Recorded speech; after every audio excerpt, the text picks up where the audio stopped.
Not long ago, this M1 shaft manufactured by Giantjike was also this special balloon shaft column at the bottom.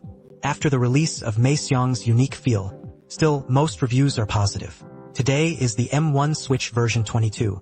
Now that it's ready, let's take a look at what happened. The exterior remains unchanged. The gray top cover features black accents like a mic whirlwind, with a black case cover. The blue axle is very subtle, but it feels very pleasing to the eye.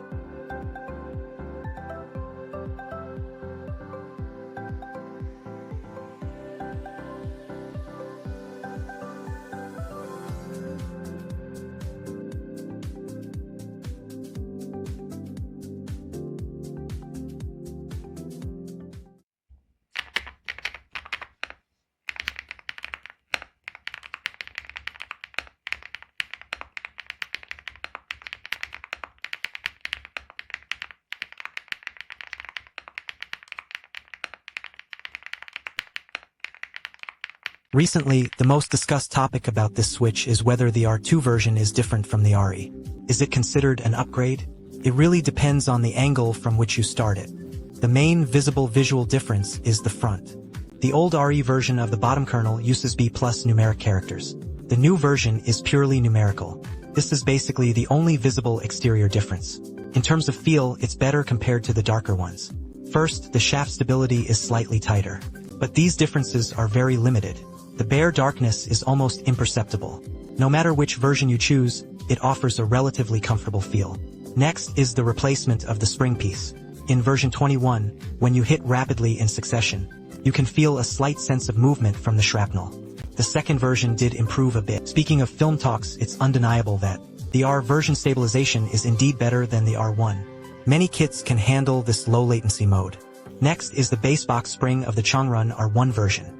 The behavior area can be described as a big pile of damage on top. The R version has a lot of reduction. So, in summary, for the R version, there are indeed some subtle differences. However, the overall style of the switches remains unchanged. The changes are more like changes to the axle field mold and the task plan. Whether it counts as base depends on how you interpret it.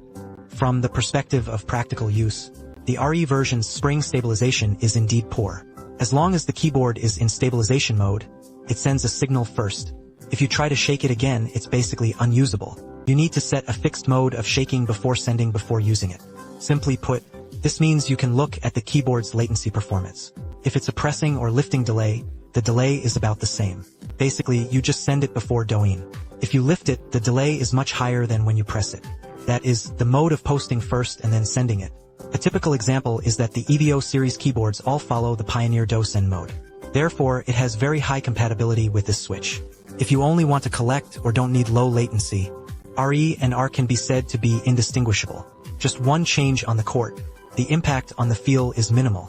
But if you are looking at it from a practical perspective and need switch quality, actually the difference is quite significant.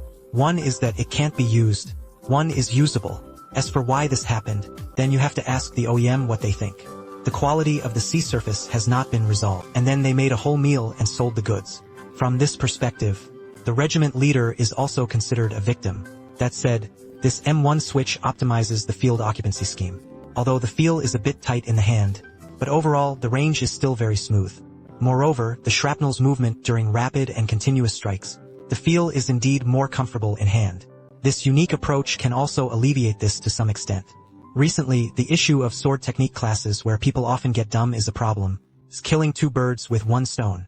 They say it's pretty hard to break. It should be out of stock in a few days. If you're interested, feel free to join the group chat. To learn more, that's all for this video. Thank you all for watching. See you in the next video.